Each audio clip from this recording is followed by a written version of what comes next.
महाभारत में वर्णन किया गया है, जब भीष्म पितामह और अर्जुन का भीषण युद्ध हुआ, धमाधस युद्ध हुआ, और युद्ध में अर्जुन इतना बाण मारे जो भीष्म पितामह को घायल कर दिए।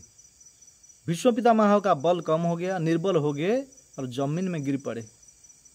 पूरे शरीर में बाण ही बाण, बाण का ऊपर ही सो गए। शरीर में जितना भी खून था, जितना भी रक्त था, सब निकल गया।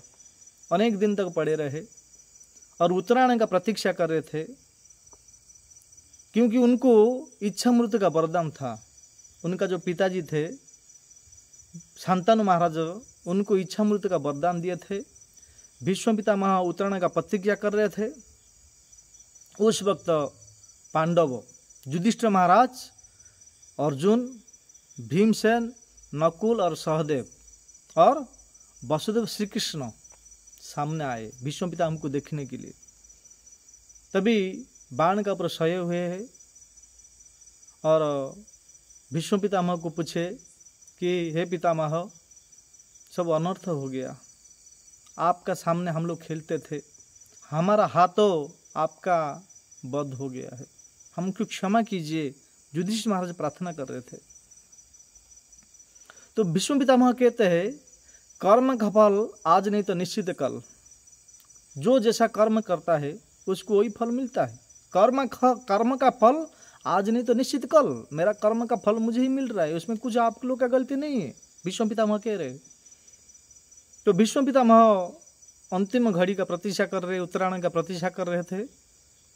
तो कृष्ण भगवान ने युधिष्ठिर महाराज को कहा कि ये हस्तिनापुर का जो सूर्य अभी अस्त होने वाला है, सूर्य के समान थे भीष्म पितामह। हस्तिनापुर में सबसे वृद्ध वयस्क थे, तिमिंगल थे, बहुत बड़े योद्धा थे।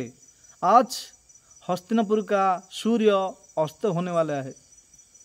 हे युधिष्ठिर महाराज, ये बहुत बड़े ज्ञानी है, महाजन है। भीष्म पितामह 12 महाजन में एक महाजन है। कौन कौन है? स्वयंभू, नारद, शंभु, कुमार, कपिल, मनु, प्रहलाद, जनक, भीष्म, बलिर्वया, सकीर्वयम। जो धर्म को जानने वाले, जो नियम और पद्धति को जानने वाले, जो 12 जन है, 12 महाजन में से एक जन है भीष्म पितामह, उनका भी नाम आता है। कृष्ण कह रहे, हे युधिष्ठिर महाराज, ये हस्तिनापुर का सूर्य अस्त होने वाला है और उनसे कुछ ज्ञान प्राप्त कर लो, क्योंकि तुम अभी राज्य प्राप्त किया है, तुम्हारा राज्य अभिषेक हो चुका है, और तुम जाओ उनसे कुछ ज्ञान प्राप्त करो। तो युधिष्ठिर महाराज भीष्म पितामह को निवेदन किए, हे पितामह, मुझे कुछ ज्ञान प्रदान कीजिए। तो भीष्म पितामह उस वक्त अनेक बहुत बहुत सुंदर नीति शास्त्र का अनेक ज्ञान प्रदान किए। कौन से ज्ञान? नैतिक, सामाजिक, पौराणिक, काल्पनिक, आर्थिक और आध्यात्मिक अनेक प्रकार सुंदर सुंदर राजनीतिक ज्ञान दे रहे थे। उस वक्त एक कन्या का हंसी का आवाज आया, हंसने का आवाज। भीष्म पितामह उपदेश दे रहे थे, युधिष्ठिर महाराज सुंदर भाव से सुन रहे थे। एक बहुत बड़ा हंसने का आवाज आया, एक लेडीज का आवाज आया। तो भीष्म पितामह सोचने लगे कि ये एक कन्या है, लेडीज का आवाज है, कोई स्त्री का आवाज है, इतना जोर जोर से मेरे कान में क्यों आ रहा है? तो भीष्म पितामह जो उपदेश दे रहे थे उस उपदेश को विराम दिए और युधिष्ठिर महाराज को पूछे कि हे युधिष्ठिर, मैं इतना सुंदर उपदेश दे रहा हूँ, धर्म का ज्ञान दे रहा हूँ, ये बीच में एक लेडीज कौन है, इतना जोर जोर से हंस रहा है? तो उस स्थान में, उस जगह पे अर्जुन खड़े थे। अर्जुन कहा कि हे पितामह, ये जोर जोर जो हंस रहा है, ये हमारा पांचाली ही हंस रहा है। पांचाली हंस रहा है? द्रौपदी? ना, हाँ पितामह, द्रौपदी हंस रहा है ना। क्यों? उनको बुलाओ। भीष्म पितामह ने कहा, हे अर्जुन, उनको बुलाओ, द्रौपदी को। तो अर्जुन ने गए, द्रौपदी को बुलाए कि हे पांचाली, भीष्म पितामह ने आपको बुलाया है। तो द्रौपदी ने पूछा कि मुझे क्यों बुलाए? ना, मुझे पता नहीं है, और युधिष्ठिर महाराज भाइयों को उपदेश दे रहे हैं, मुझे उन्होंने कहा कि द्रौपदी को मेरे पास बुलाओ। तो यहाँ पे तो हंस रहे थे जोर जोर से, जब भी भीष्म पितामह का पास आए तभी भी जोर जोर हंसने लगे। तो ये हंसने का दृश्य देखकर भीष्म पितामह आश्चर्य हो गए। और पांडव लोग जो यहाँ पे खड़े थे, युधिष्ठिर महाराज, भीमसेन, अर्जुन, नकुल, सहदेव, ये लोग भी आश्चर्य हो रहे थे, ये क्यों इतना जोर जोर हंस रहे हैं। तो भीष्म पितामह द्रौपदी से पूछे कि अच्छा बेटी, मैं इतना धर्म का उपदेश दे रहा हूँ, तुम इतना जोर जोर से क्यों हंस रहे, हंसने का क्या कारण है। तो द्रौपदी कहते हैं, हे पितामह, आज मुझे बहुत बहुत हंसने आता है, बहुत हंसने को आता है। क्यों? भीष्म पितामह ने पूछा कि बेटी क्यों हंस रहे इतना ना, आप इतना बड़े बड़े धर्म का ज्ञान दे रहे आज आप पतिदेव का, हमारा इतने बड़े बड़े धर्म का उपदेश दे रहे हमारा पतिदेव को, युधिष्ठिर महाराज को। उस वक्त आपका धर्म कहाँ चला गया था जो मुझे सबका सामने नग्न का करने का प्रयास कर रहे थे, कौरवगण मेरा इज्जत लूटने का प्रयास कर रहे थे। और हस्तिनापुर के राज दरबार में, महाभारत में वर्णन किया गया है, उस राज दरबार में 20,000 राजा बैठे हुए थे।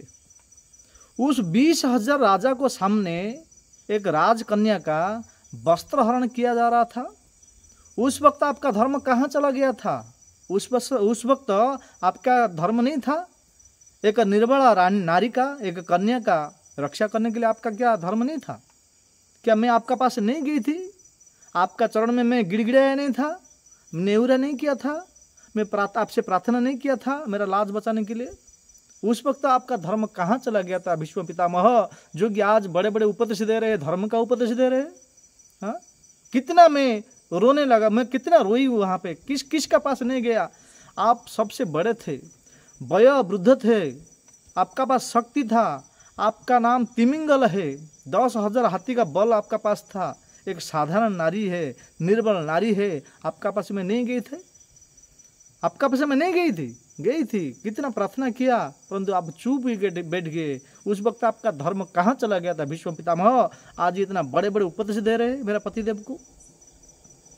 तो इस बात को भीष्म पितामह मानते हैं और क्या कहते हैं कि बेटी, तू जो कह रहा है सब ठीक ही कह रहा है, ये मेरा ही गलत था। क्यों? मेरा ही धर्म था, मैं रक्षा नहीं कर पाया, इसका कारण है। तो द्रौपदी कह रहे कि क्या कारण था बताओ।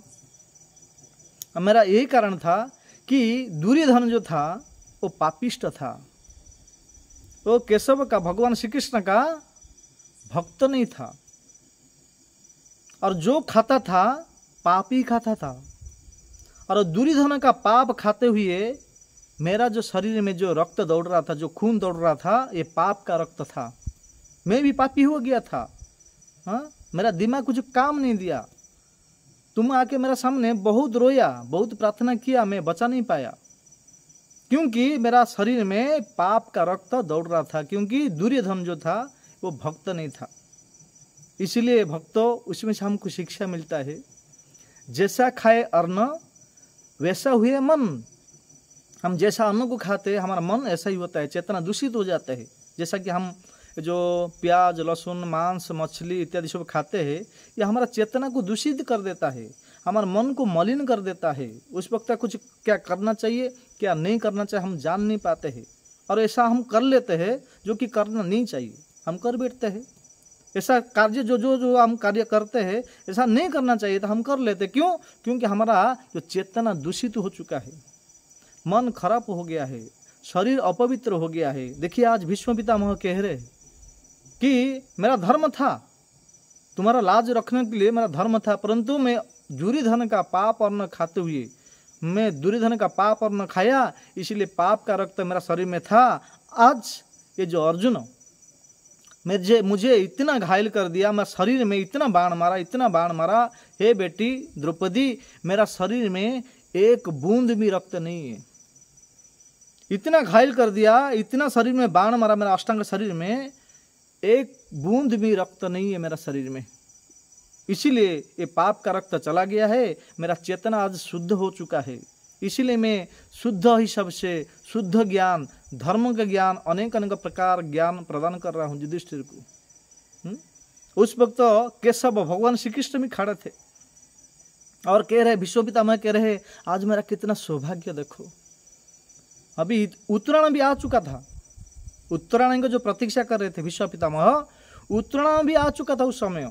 और क्या देखिए विश्व पितामह कितना अपने आप को सौभाग्य मानते हैं, जो कि अंत समय में केशव भगवान श्री कृष्ण मेरे सामने खड़े हैं। भक्तों, भगवान श्री कृष्ण ही कहते हैं गीता में, क्या है, अंतकाले च मामेव स्मरन् मुक्त्वा कलेवरम य प्रयाति समद्भावम जाति न तत्र संशय। अंत काले चमामेव, हे अर्जुन, जो अंत समय में मेरा जो स्मरण करता है वो निश्चित रूप से मेरा परम धाम को आ जाता है, उसमें कुछ भी संशय नहीं है। विष्णु पितामह ये कहते हैं कि मेरा अहोभाग्य सौभाग्य, जो कि अंतिम समय में वासुदेव श्री कृष्ण आके मेरा सामने खड़े हैं, मैं उनका मुख को दर्शन कर रहा हूँ, ये कितना अहोभाग्य, कितना सौभाग्य है। परंतु हे बेटी, मैं पाप का अन्न खाया था, इसलिए मेरा चेतना दूषित हो गया था। इसलिए भगवान भी कहते, देखो भगवान भी कहते हैं भगवद गीता में, योक्तरसी अदासनासी यजुहसी ददास्यत जब पश्यसी कौंतेय तत्कृष्ण मदर्पणम। हे अर्जुन, जो कुछ खाते हो, जो कुछ दान करते हो, तप करते हो, सब कुछ मुझे अर्पण करते हुए करो। तो करने से क्या होगा ना, तुमको पाप का बंधन नहीं लगेगा। इसलिए यज्ञ सिंह संत संत मुचंदी सब के विषय भुजनते थे त्वघ्य पापा ये पचात्मा कौनाथ। भगवान कहते हैं जो कुछ खाओ मुझे अर्पण करके खाओ। अर्पण करने से क्या होगा, वो प्रसाद हो जाएगा। प्रसाद खाने से क्या होगा, हमारा शरीर शुद्ध होगा, चेतना शुद्ध होगा, मन भी शुद्ध होगा। और मन जब शुद्ध होगा, मनमोहन भगवान, उनका भगवान का नाम है मनमोहन, मोहन श्याम सुंदर भगवान का हम ठीक भाव से भगवान का भक्ति कर सकते हैं। हमारा मन लग सकता है, हमारा मन हम नहीं लगता है, क्योंकि हम भगवान को भोग नहीं लगाते हैं।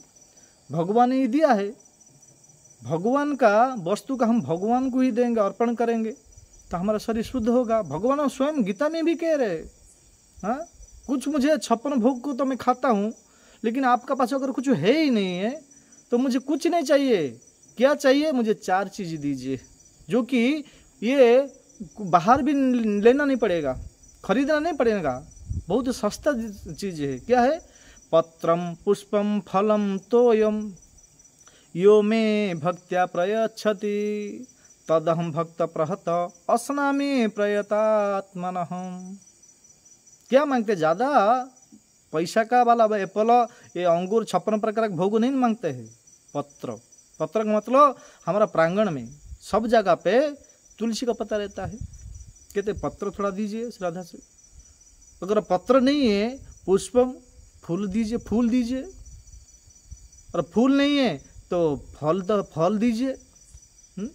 अगर पत्र नहीं है, फूल नहीं है, फल नहीं है, तोयम, तोयम का अर्थ है जल, पानी। हम रोज तो 4-5 लीटर पानी पीते हैं।